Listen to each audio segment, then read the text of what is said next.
শিক্ষার্থীগণ, আজকে অভাগীর স্বর্গ গল্পটি থেকে কিছু জ্ঞানমূলক, অনুধাবনমূলক এবং কিছু বহু নির্বাচনী প্রশ্ন দিব।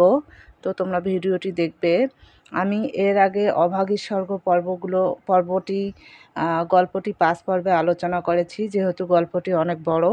তো পর্বগুলো আমার অবশ্যই দেখেছো। আর পর্বগুলো দেখার পরে জ্ঞানমূলক, অনুধাবনমূলক, সৃজনশীল যে প্রশ্নই হোক না কেন, পর্বগুলো যদি দেখেছো তাহলে অবশ্যই এগুলো সহজ হয়ে যাবে। কারণ আমি গল্পটি খুব সহজ এবং সহজ সরল ভাষায় উপস্থাপন করেছি। আর হচ্ছে যে যদি কোনো কঠিন শব্দ যতগুলো ছিল সবগুলো আমি ভেঙে দেওয়ার চেষ্টা করেছি। আশা রাখি তোমরা বুঝতে পেরেছো। তারপরেও আমি এখানে কিছু অনুধাবনমূলক, জ্ঞানমূলক এবং বহু নির্বাচনী প্রশ্ন দিব। তো তোমরা অবশ্যই মনোযোগ দিয়ে শুনবে। প্রথমে দিতেছি জ্ঞানমূলক প্রশ্ন। জ্ঞানমূলক 1 হচ্ছে, অভাগীকে নদীর চড়ায় মাটি দিতে বলেছিল কে? উত্তর, অভাগীকে নদীর চড়ায় মাটি দিতে বলেছিল ভট্টাচার্য মশাই। 2 নম্বর, গ্রামে কে নারী দেখতে জানত? উত্তর, গ্রামে ঈশ্বর নাপিত নারী দেখতে জানত। 3 নম্বর, ঠাকুরদাস মুখুজ্জের স্ত্রী কয়দিন অসুখে মারা গেলেন? ঠাকুরদাস মুখুজ্জের স্ত্রী 7 দিনের অসুখে মারা গেলেন। 4 নম্বর, অভাগীর স্বর্গ গল্পে জমিদারের গোমস্তার নাম কি? অভাগীর স্বর্গ গল্পে জমিদারের গোমস্তার নাম অধর রায়। 5 নম্বর, সব বেটারাই এখন বামুন কায়েদ হতে চায়, কথাটি কে এই কথাটি বলেছিল মুখোপাধ্যায় মশায়ের বড় ছেলে। 6 নম্বর, গ্রামের শ্মশানটি কোন নদীর তীরে অবস্থিত? উত্তর, গ্রামের শ্মশানটি গরুর নদীর তীরে অবস্থিত। 7 নম্বর, জমিদারের কাচারির কর্তা কে?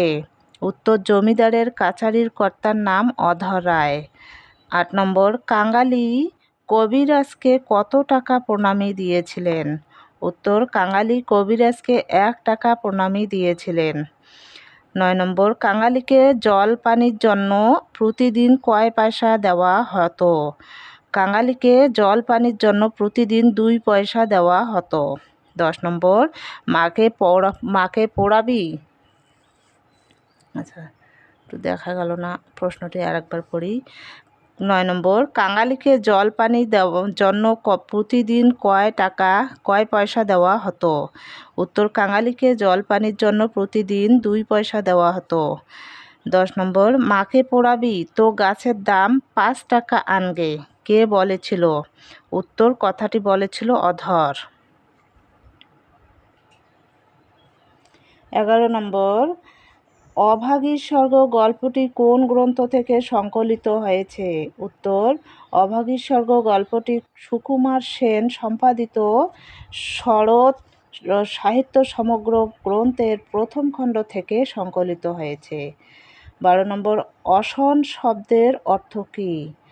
উত্তর, অশন শব্দের অর্থ খাদ্য দ্রব্য। 13 নম্বর, মুষ্টিযোগ কী?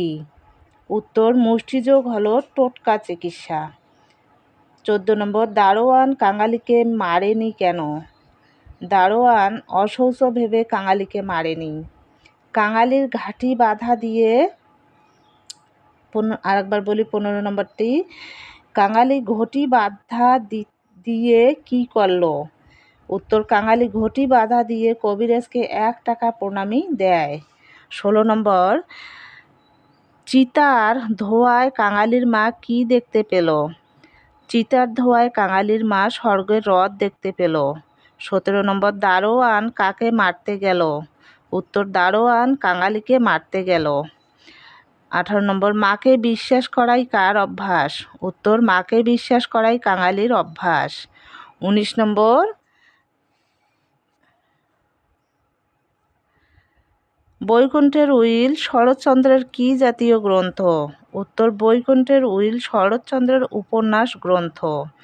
20 নম্বর, সন্ধানিক শব্দটির অর্থ কী? সন্ধ্যাহ্নিক শব্দটির অর্থ হলো সন্ধ্যাবেলায় হিন্দু সম্প্রদায়ের নিত্যকরণীয় পূজা। 21 নম্বর, শরৎচন্দ্র চট্টোপাধ্যায় কত সালে জন্মগ্রহণ করেন? উত্তর, শরৎচন্দ্র চট্টোপাধ্যায় 1876 সালে জন্মগ্রহণ করেন। 22 নম্বর, শরৎচন্দ্র চট্টোপাধ্যায় কত সালে মৃত্যুবরণ করেন? শরৎচন্দ্র চট্টোপাধ্যায় 1938 সালে মৃত্যুবরণ করেন। 23 নম্বর, শরৎচন্দ্র চট্টোপাধ্যায় কত সালে বার্মা যান? উত্তর, শরৎচন্দ্র চট্টোপাধ্যায় 1903 সালে বার্মা, বর্তমানে মিয়ানমার যান। 24 নম্বর, কাঙালির মা কোন জাতের মেয়ে? কাঙালির মা দুলে জাতের মেয়ে। 25 নম্বর, কার হাতে আগুন পাওয়া সোজা কথা নয়? উত্তর, ছেলের হাতে আগুন পাওয়া সোজা কথা নয়। 26 নম্বর, বামুন মা কিসে চড়ে স্বর্গে যাচ্ছে? উত্তর, বামুন মা রথে চড়ে স্বর্গে যাচ্ছে। 27 নম্বর, সৎকারের কোন অংশে কাঙালির মা দেখতে পেল না? উত্তর, সৎকারের শেষ অংশ কাঙালির মা দেখতে পেল না। 28 নম্বর, কার জীবনের ইতিহাস ছোট? কাঙালির মায়ের জীবনের ইতিহাস ছোট। 29 নম্বর, কাকে জন্ম দিয়ে তার মা মারা যায়? উত্তর, অভাগীকে জন্ম দিয়ে তার মা মারা যায়। 30 নম্বর, কাঙালির মায়ের নাম কি? উত্তর, কাঙালির মায়ের নাম অভাগী। 31 নম্বর, অভাগীর স্বামীর নাম কি? অভাগীর স্বামীর নাম রসিক বাঘ। 32 নম্বর, রসিক বাঘ কাকে নিয়ে অন্য গ্রামে উঠে গেল? উত্তর, রসিক বাঘ অন্য বাঘিনীকে নিয়ে অন্য গ্রামে উঠে গেল। 33 নম্বর, কাকে বিশ্বাস করা কাঙালির অভ্যাস? উত্তর, মাকে বিশ্বাস করা কাঙালির অভ্যাস। 34 নম্বর, কার মতো সতীলক্ষ্মী দুলে পাড়ায় নেই? কাঙালির মা অভাগীর মতো সতীলক্ষ্মী দুলে পাড়ায় নেই। 35 নম্বর, কিসের প্রস্তাব কাঙালির ভালো লাগতো? উত্তর, কাজ কামাই করার প্রস্তাব কাঙালির ভালো লাগতো। 36 নম্বর, কার হাতে আগুন পেলে অভাগী স্বর্গে যাবে? কাঙালির হাতের আগুন পেলে অভাগী স্বর্গে যাবে।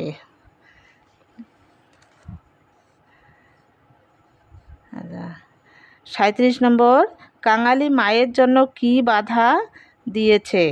উত্তর, কাঙালি মায়ের জন্য ঘটি বাধা দিয়েছে।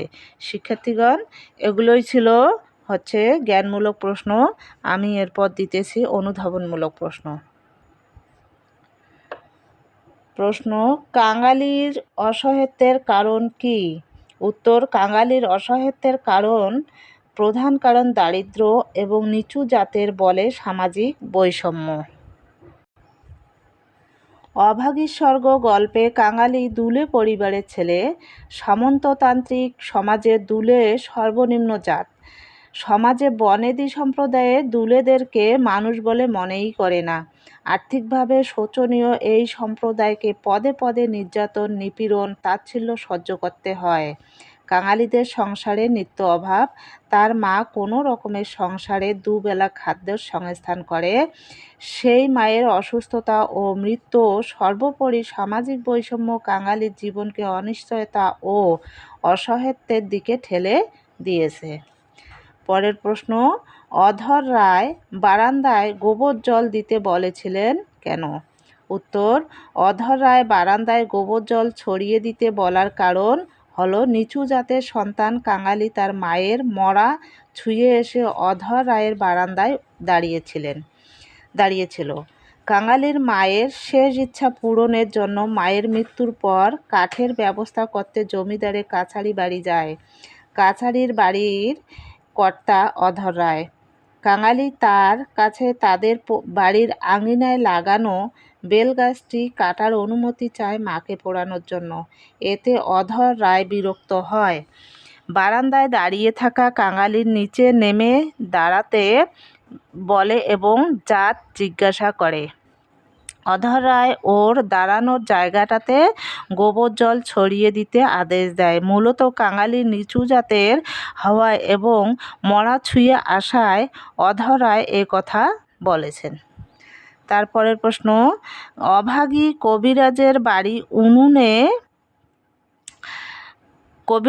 বড়ি উনুনে ফেলে দিল কেন? আরেকবার বলি প্রশ্নটি হচ্ছে, অভাগী কবিরাজের বড়ি উনুনে ফেলে দিল কেন? উত্তর হচ্ছে, কাঙালি মায়ের চিকিৎসার জন্য ঘটি বাঁধা দিয়ে যে বড়ি এনেছে তা খাওয়ার আয়োজন শুনে অভাগী রাগ করে কবিরাজের বড়ি উনুনে ফেলে দিল। অভাগী জীবন নাট্যের শেষ অঙ্ক পার হতে চলল।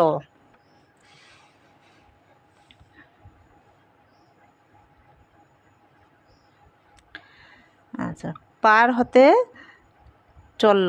কাঙালি কবিরাজের কাছে ছুটে গিয়ে কাঁদাকাটি করল, হাতে পায়ে পড়ল, শেষে ঘটি বাঁধা দিয়ে তাকে 1 টাকা প্রণামী দিল। কিন্তু তাতেও শেষে কবিরাজ না এসে গোটা 4 বড়ি দিল। সেগুলো খেতে আবার বিরাট আয়োজন, খল, মধু, আদার সত্ত্ব, তুলসী পাতার রস ইত্যাদি। কাঙালির মা রাগ করে হাত পেতে বড়ি কটি নিয়ে মাথায় ঠেকিয়ে উনুনে ফেলে দিয়ে বলল, ভালো হইতো এতেই হব, বাগদি দুলের ঘরের কেউ ওষুধ খেয়ে বাঁচে না। পরের প্রশ্ন, অভাগীর অন্তিম ইচ্ছা পূরণ হলো না কেন? উত্তর, জাত ধর্মের বিভেদ ও জমিদারি প্রথার নিষ্ঠুরতার জন্য অভাগীর অন্তিম ইচ্ছা পূরণ হলো না। স্বামী পরিত্যক্ত অভাগী একমাত্র সন্তান কাঙালিকে নিয়ে কোনো মতে জীবন পার করছিল। তার আশা ছিল ছেলে একদিন বড় হয়ে তার দুঃখ ঘোচাবে। মৃত্যুর পর ছেলে হাতের আগুন পেয়ে সে স্বর্গে যাবে। কিন্তু এ সমাজ তার অন্তিম ইচ্ছা পূরণ করতে দেয়নি। ছোট জাতের বলে তার নিজের হাতে লাগানো বেলগাছটিও জমিদার কাটতে দেয়নি, যার জন্য কাঙালির মায়ের শেষ ইচ্ছা পূরণ করতে পারেনি। পরের প্রশ্ন, ছেলের হাতের আগুন সে তো সোজা কথা নয়, ব্যাখ্যা করো। ছেলের হাতের আগুন সে তো সোজা কথা নয়, এ কথাটি কাঙালির মা বলেছিল ছেলের হাতের আগুন লাভ করে স্বর্গে যাওয়ার ভাবনা থেকে।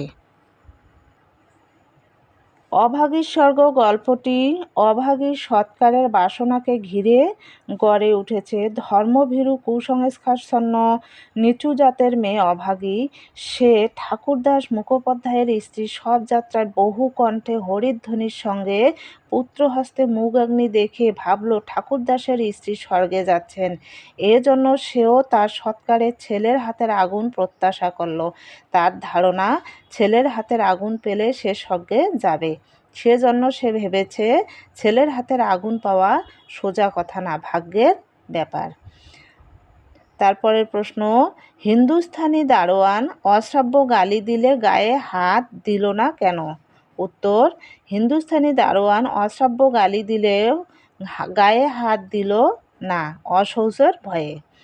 তৎকালীন হিন্দু সমাজে জাত পাত ও বর্ণপ্রথার প্রচলিত ছিল। উঁচু বর্ণের বা জাতের মানুষেরা জাত ধর্মের ভয়ে নিচু জাতের মানুষদের ছায়াও মারত না। কাঙালি নিচু জাতের ছেলে, সে তার মায়ের মৃতদেহ স্পর্শ করেছে, তাই হিন্দুস্থানি দারোয়ান দূর থেকে কাঙালিকে অশ্রাব্য গালি দিলেও অশৌচের ভয়ে তার গায়ে হাত দিল না। তারপরের প্রশ্ন, পুষ্প পত্রে গন্ধে মারলে লেখকের কেন মনে হলো এ কোনো শোকের ব্যাপার নয়? উত্তর, শবদাহে জমিদারের পরিবারের মাত্রাতিরিক্ত আড়ম্বর পুষ্প পত্রে গন্ধে মারলে লেখকের মনে হলো এ কোনো শোকের ব্যাপার নয়। অতিশয় সঙ্গতিপন্ন ঠাকুরদাস মুখোজ্জের বর্ষীয়সী স্ত্রী মারা গেলে তার 4 ছেলে 3 মেয়ে, নাতি নাতনি, জামাই, পুত্রবধূ, চাকর বাকর ও প্রতিবেশীর কোলাহলে যেন একটা উৎসব বেঁধে গেল। সারা গাঁয়ের লোক ধুমধামে শবযাত্রা ভিড় করে দেখতে এলো। তাই পুষ্পপত্রের গন্ধে মারলে কলরবে লেখকের মনে হলো এ কোনো শোকের ব্যাপার নয়, বরং লেখকের মনে হলো তা যেন বড় বাড়ির গৃহিণীর 50 বছর পরের আর একবার নতুন করে স্বামীর ঘরে যাত্রা করছেন।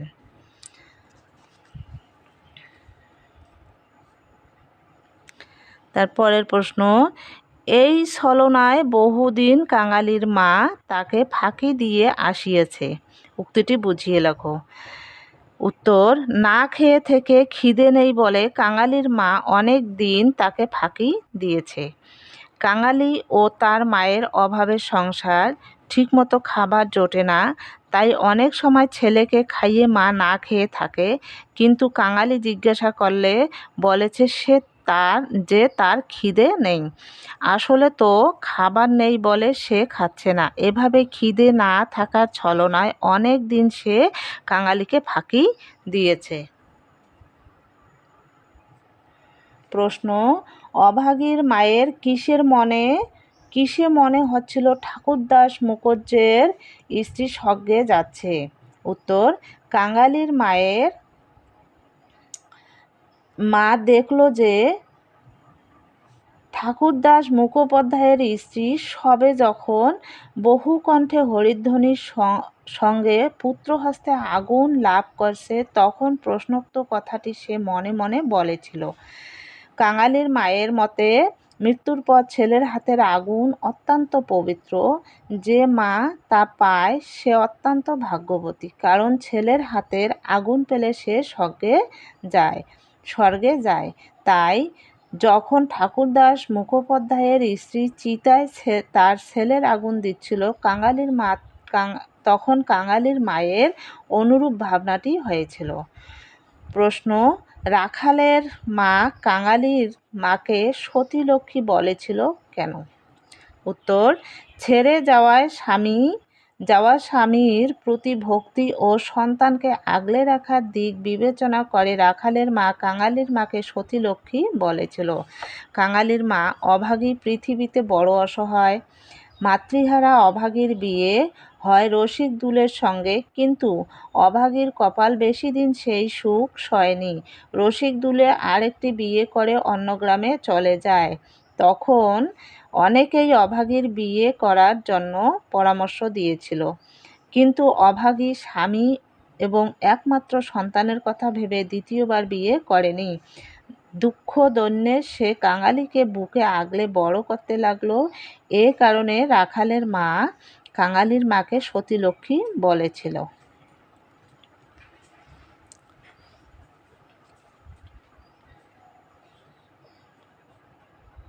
পরের প্রশ্ন, অভাগী কেন শ্মশানের কাছে যেতে সাহস পেল না? উত্তর, দুলে বংশের মেয়ে বলে অভাগী শ্মশানের কাছে যেতে সাহস পেল না। ঠাকুরদাস মুখোপাধ্যায়ের স্ত্রী মারা যাওয়ায় তাকে মহা সমারোহে শ্মশানে নিয়ে যাওয়া হয়েছে সৎকারের জন্য। হিন্দু রীতিতে দুলে বংশ অনেক ছোট। বড় বংশের মরা পোড়ানোর সময় ছোট জাতের কেউ শ্মশানে গেলে সেটা দৃষ্টিকটু হয়। অভাগী সবার পিছু পিছু শ্মশানের কাছাকাছি গেলেও ভেতরে যাওয়ার সাহস পেল না, কারণ সে দুলে অর্থাৎ নিচু বংশের মেয়ে।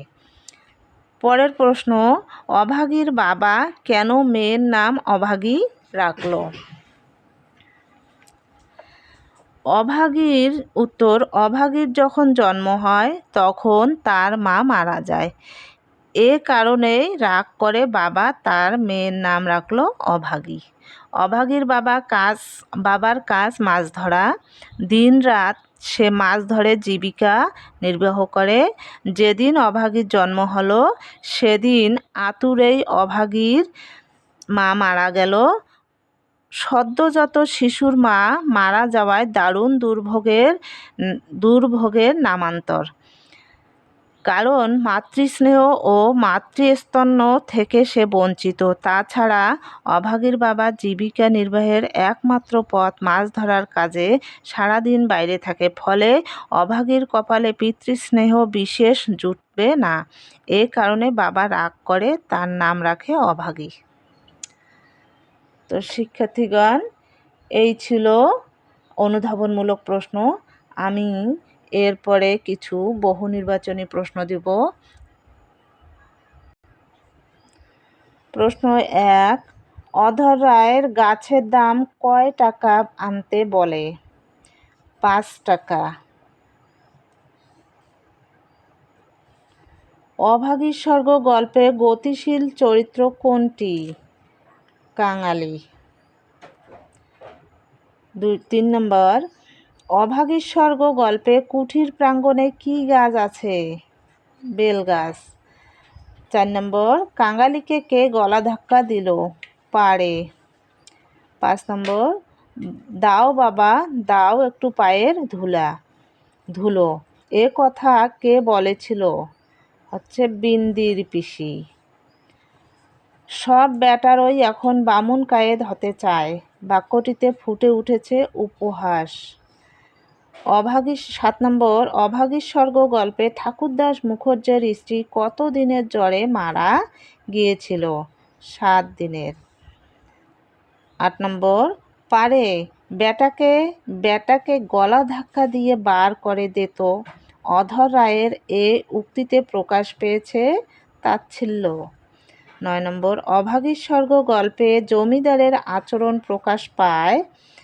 আচরণে প্রকাশ পায় অত্যাচারী রূপ এবং জাতভেদের রূপ। 10 নম্বর, তোর বাবাকে একবার ধরে আনবি, কথাটিতে অভাগীর কোন অনুভূতি ব্যক্ত হয়েছে? সম্মান।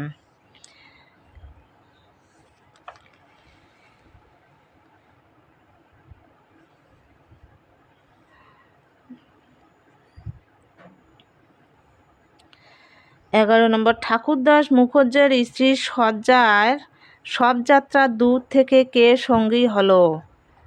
অভাগী। 12 নম্বর, মানুষ মানুষের জন্য ভাবনার বৈপরীত্য কোন চরিত্রে লক্ষ্য করা যায়? অধর রায়।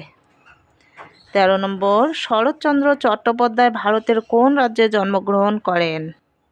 পশ্চিমবঙ্গে। 14 নম্বর, শরৎচন্দ্রের জন্ম কত সালে? 1876 সালে। 15 নম্বর, বামুন মা কোথায় যাচ্ছে? স্বর্গে যাচ্ছে। 16 নম্বর, অভাগীর স্বর্গ গল্পে রসিক মূলত অভাগীর স্বামী। 17 নম্বর, অভাগীর স্বর্গ গল্পে কবিরাজ কয়টি বড়ি দিয়েছিলেন? 4টি। 18 নম্বর, অভাগীর স্বর্গ গল্পে কুঠির প্রাঙ্গণে কি গাছ আছে? বেল গাছ। 19 নম্বর, প্রসন্ন শব্দের বিপরীত শব্দ কোনটি? বিষণ্ণ। 20 নম্বর, নিস্তব্ধ শব্দের সমার্থক শব্দ কোনটি? নিশ্চল। 21 নম্বর, অভাগীর স্বর্গ গল্পে কাহিনী হলো শোষিত। 22 নম্বর, জমিদারের গোমাস্তার নাম কি? অধর রায়। একটি উদ্দীপক আছে, উদ্দীপকের আলোকে 23 ও 24 নম্বর প্রশ্ন। উদ্দীপকটি হলো, শিহাবের বাবা নেই, মা স্কুলে চাকরি করেন, সারাদিন স্কুলে পড়িয়ে ক্লান্ত হয়ে বাড়ি ফেরেন, তারপর তিনি শিহাবের কাছে ঠান্ডা পানি খেতে চান। শিহাব অনেক দূরে বরফের কল থেকে বরফ এনে মাকে ঠান্ডা পানি খাওয়ার ব্যবস্থা করে দেয়। 23 নম্বর, উদ্দীপকের সঙ্গে তোমার পড়া কোন চরিত্রের মিল আছে? অভাগীর স্বর্গের। 24 নম্বর, উক্ত গল্পের যে বিষয়টি উদ্দীপকে ফুটে উঠেছে, যে মায়ের প্রতি সন্তানের ভালোবাসা আর মায়ের প্রতি সন্তানের ভক্তি। 25 নম্বর, কাঙালির মা কোনটিকে স্বর্গের রথ ভেবেছিল? ধোয়াকে। 26 নম্বর, অভাগীর স্বর্গ গল্পে কাঙালির ঘণ্টা দুয়েকের অভিজ্ঞতা কেমন? অত্যাচারের। 27 নম্বর, অভাগীর স্বর্গ গল্পে নাপতে বৌদির কাছে থেকে কাঙালিকে অভাগী কী নিয়ে আসতে বলল? আলতা। 28 নম্বর, কাঙালির মা চোখের জল মুছতে মুছতে কোথায় গিয়ে উপস্থিত হলো? শ্মশানে। 29 নম্বর, অভাগীর শেষ ইচ্ছা অপূর্ণ থাকার জন্য দায়ী কে? অধর রায়। 30 নম্বর, অভাগীর স্বর্গ গল্পে কাঙালির খিদে পেয়েছিল কখন? দুপুরে। তো শিক্ষার্থীগণ, এই ছিল বহু নির্বাচনী প্রশ্ন। অবশ্যই তোমরা ভিডিওটি দেখবে। এই ভিডিওতে থাকলো জ্ঞানমূলক, অনুধাবনমূলক এবং বহু নির্বাচনী কিছু প্রশ্ন। তো তোমরা অবশ্যই ভিডিওটি দেখবে।